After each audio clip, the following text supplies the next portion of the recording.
चलो मित्रों, आज आपको एक कहानी सुनाते हैं और फिर आगे बताना कमेंट करके कि कहानी कैसी लगी। ये एक ऐसी सच्ची कहानी है, यह एक ऐसी सच्ची कहानी है जिसे याद कर मैं आज भी शहर उठता हूँ। शहर उठता हूँ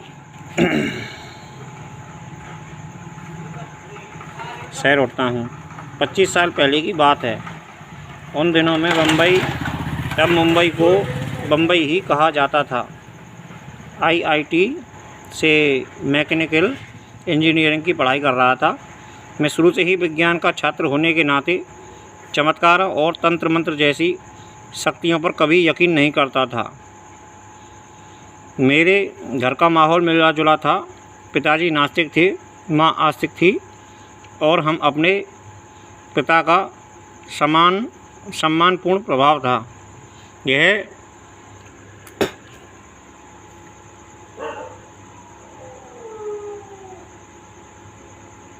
स्वाभाविक था।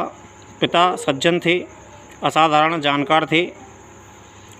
फिजिक्स और गणित में उनकी गजब की दिलचस्पी थी। हर बात को तर्क से मानते थे और तर्क के सामने कभी भी ज़्यादती नहीं करते थे। वह भारत सरकार के सैन्य रक्षा विकास विभाग में साइंटिस्ट थे और हम सबके हीरो भी। यह पिता के प्रभावशाली व्यक्तित्व का असर था या मेरे उस माहौल का जो मैंने अपने जैसे लोगों से मिलकर बनाया था, पता नहीं। लेकिन इतना तय था कि मुझे तंत्र मंत्र से सख्त चिढ़ थी। मैं हमेशा इसकी खिल्ली उड़ाया करता था। जब भी किसी ऐसे साधक से टकरा जाता तो कहता कि तंत्र शक्ति भी विज्ञान जैसी ही शक्ति है, तो मैं उसकी ज़बरदस्त खिल्ली उड़ाता था और अपने ज्ञान व तर्कों के जरिए यह साबित करने की कोशिश करता था कि वह कितनी मूर्खतापूर्ण बात कर रहा है। मैं अब तक कई ऐसे आस्थावानों की बखिया उधेड़ चुका था। उस साल जनवरी में कुछ काम के चलते मैं घर आया था। मेरा घर इलाहाबाद में है और फरवरी के पहले हफ्ते में मैं वापस बम्बई जा रहा था। लेकिन मुझे सीधे बम्बई नहीं जाना था, बल्कि देवास में एक मेरे दोस्त के बहन की शादी थी, इसलिए मुझे पहले देवास जाना था, इसके बाद मुंबई। फिर मैंने निजामुद्दीन रेलवे स्टेशन से इंदौर जाने वाली ट्रेन पकड़ी, क्योंकि मैं शादी के 5 दिन पहले जा रहा था और मेरे दोस्त ने कहा कि वह मुझे उज्जैन में मिलेगा। दरअसल इसी बीच शिवरात्रि थी और मेरा दोस्त देवास से सपरिवार उज्जैन महाकाल के दर्शन के लिए आने वाला था, क्योंकि उनके पारंपरिक मान्यता है कि शादी के पहले परिवार सहित लड़की लड़का अगर महाकाल के दर्शन करते हैं तो उनका ताउम्र विवाह सफल रहता है। महाकाल के बारे में मैंने ना जाने कितनी किंवदंतियाँ सुन रखी थीं, लेकिन बाकी धार्मिक आस्था केंद्रों की तरह महाकाल पर भी मेरी कतई आस्था नहीं थी। बल्कि महाकाल को लेकर जब लोग मुझसे तरह तरह की चमत्कारी बातें बताते तो मुझे उनसे कोफ्त होती है। मैं उनका मजाक भी उड़ाता हूँ और झाड़ने का मौका नहीं गंवाता। मेरा दोस्त राकेश भी कई बार मेरी इन झड़पों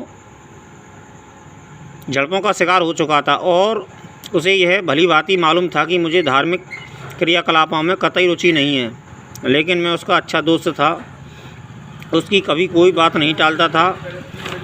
उसे मुझ पर ज़बरदस्त भरोसा था, इसलिए उसने कहा, देख रमेश, तू भले किसी बात पर यकीन करता हो या ना करता हो, भले तू नास्तिक हो, लेकिन मेरे मम्मी पापा और बहन का आग्रह है कि तू शादी के 1 हफ्ते पहले से हमारे साथ रहेगा। फिर हम वहीं से बम्बई आ जाएंगे। इसलिए मैं उज्जैन जा रहा था। वहाँ मैं अपने दोस्त और परिवार के साथ निकलने वाला था। फिर उनकी दकियानूसी बातों का क्रियाकलापों में शामिल होने वाला था। इस तरह एक हफ्ते तक मुझे ऐसी घुटन में जीना था जहाँ मैं हर पल निकल भागने की सोचता रहूँगा। यह सब महीनों पहले मैंने निष्कर्ष निकाल लिया था। बावजूद इसके मुझे जाना था, क्योंकि वह दोस्त ऐसा था जिसके लिए मैं अपने आप को इतनी सज़ा दे सकता था। रात 9:30 बजे निजामुद्दीन से मैं इंदौर एक्सप्रेस में रवाना हुआ। पता नहीं क्या बात थी कि ट्रेन लगभग खाली थी। जिस पर स्लीपर बोगी में मैं था, उसमें सिर्फ 10 या 12 लोग ही और रहे होंगे। मुझे सूनी ट्रेनों में सफ़र करना बड़ा अजीब सा लगता है, शायद इसलिए भी क्योंकि ऐसी ट्रेनों में सफ़र किया है जो भीड़ भाड़ से उफनती रही हैं।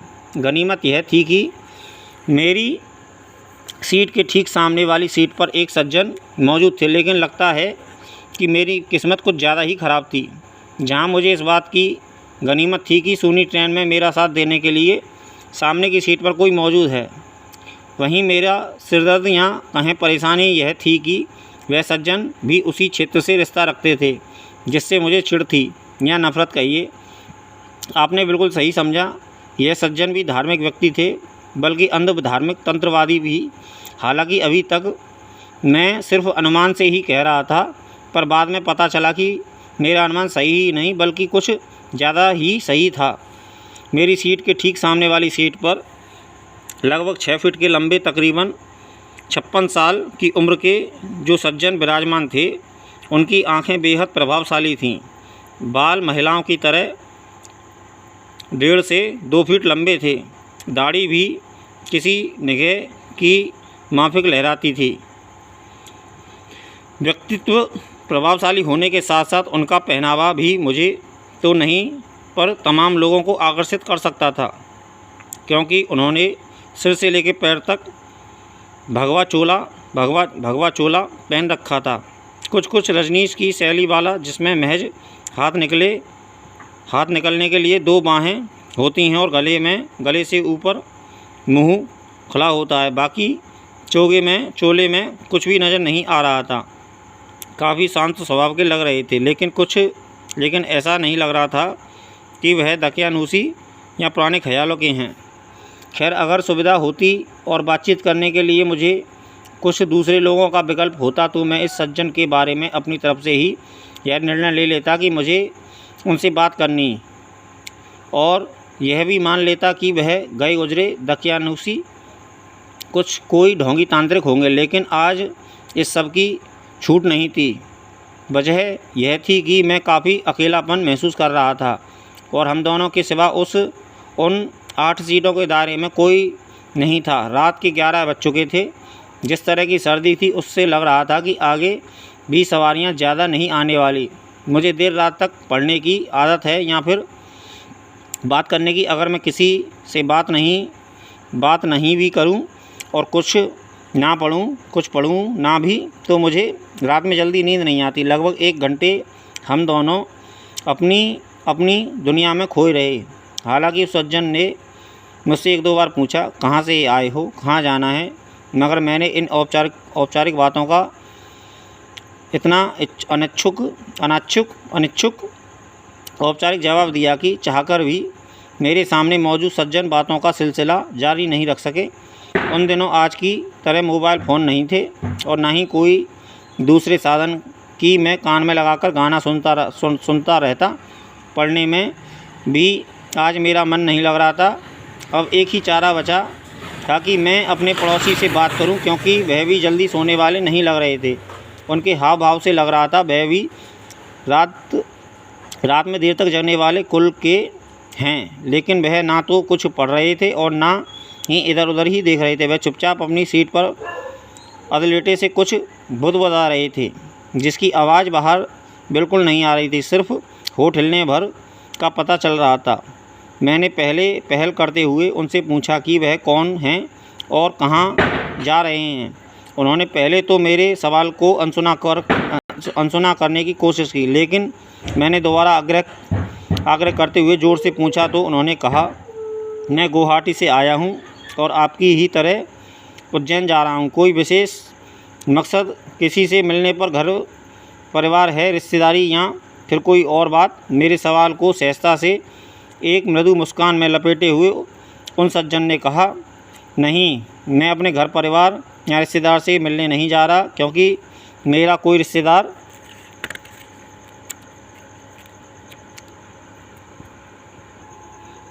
रिश्तेदार नहीं है। मैं एक कपालिक हूँ और महाकाल में तंत्र साधना के लिए जा रहा हूँ। मैं इस जवाब से चौंका, थोड़ी ऊब भी हुई, मगर आज ऊब से ज़्यादा जिज्ञासा हुई, शायद इसलिए कि मैं अकेला था यहाँ, शायद मैं थोड़ी फुर्सत में था, जिससे लगा कि सामने बैठे तंत्र प्रेमी या साधक की धज्जियाँ उड़ाऊँ। मेरी उनसे कुछ इस तरह बातचीत शुरू हुई। अच्छा, तो आप तांत्रिक हैं? हाँ, ऐसा ही समझें। आपका परिचय क्या है? मैं कपालिक भैरवेश्वर हूँ। 15 साल की उम्र में अपना पैतृक शहर अमृतसर छोड़कर तंत्र साधना की उत्कंठा के चलते माँ आदा कामरूप कामाख्या के दरबार नीलांचल पर्वत यानी गुवाहाटी चला गया था। वहाँ 20 साल तक मैंने कपालेश्वर भैरवानंद उर्फ मुक्तानंद नागकंठ से तंत्र साधना सीखी। फिर 10 साल तारापीठ में रहकर कपाल साधना की। इसके बाद में देश के अलग अलग तंत्र केंद्रों और शक्तिपीठों में जाकर साधना की और अब अपने तमाम शिष्यों को अपनी साधना से हासिल ज्ञान को साझा करने के लिए साल में कई इलाकों को दौरा करता हूँ। फ़िलहाल मैं महाकालेश्वर की नगरी अवंतिका या उज्जैन जा रहा हूँ, जहाँ महाशिवरात्रि को अपने कुछ शिष्यों के साथ तंत्र साधना करूँगा। मेरी बात सुनकर वह कपालिक अभी भी बिना आवेशित हुए हल्के से मुस्कुरा दिया, लेकिन मैंने पीछा नहीं छोड़ा। मैंने कहा, क्या आपको कपाल तंत्र पर यकीन है? अब शायद उस कपालिक को बोलना ही था। उन्होंने कहा, यकीन ना होता तो मैं अपना जीवन इसके लिए क्यों समर्पित करता, लेकिन यह तो सब अंधविश्वास है। यह अपने अपने मानने की बात है। इसमें अपने अपने क्या सवाल हुआ तो हुआ। जो चीज़ गलत है वह गलत है। कोई चीज़ गलत या सही नहीं होती, सिर्फ अपना अपना नज़रिया है। जिसे आप गलत कहते हो, जिसे आप ढोंग कहते हो, उस पर हज़ारों लाखों लोगों की आस्था है और उनकी आस्था का अपना आधार है। क्या आप मानते हैं कि इन आस्थाओं का कोई भौतिक आधार भी है? हाँ, क्यों नहीं। क्या आप कपाल तंत्र का कोई ऐसा दृश्यपरक अस्तित्व मुझे दिखा सकते हैं? नहीं, मुझे नहीं लगता कि इसकी कोई ज़रूरत है। सवाल ज़रूरत की नहीं है, सवाल आपकी पोल खोलने की है। वास्तव में ऐसी कोई चीज़ होती ही नहीं। कुछ लोगों ने अपनी काहली के लिए तंत्र मंत्र को ढाल बना रखा है और इसे ही रोजी रोटी बना ली है। कम से कम मुझे इसकी ज़रूरत नहीं है। अगर रोजी रोटी के लिए मैंने तंत्र को अपनाया होता तो इससे बेहतर तो मेरे पिता का लोहे का कारखाना था और 100 एकड़ से ज़्यादा उपजाऊ ज़मीन थी। क्या तंत्र का अस्तित्व, जैसे मैंने पहले कहा, आप मुझे दिखा सकते हैं? नहीं, तंत्र किसी को साबित करने के लिए नहीं होता। अगर आपको यकीन नहीं तो तंत्र की कोई ज़रूरत नहीं। आपको यकीन दिलाएं। हाँ, अगर आपको वाकई तंत्र को जानने की इच्छा हो, जिज्ञासा हो तो अलग बात है। तो यही समझ लीजिए, मैं जानना चाहता हूँ कि आखिर इस तंत्र मंत्र के मकड़ जाल में सच्चाई कितनी है। ठीक है,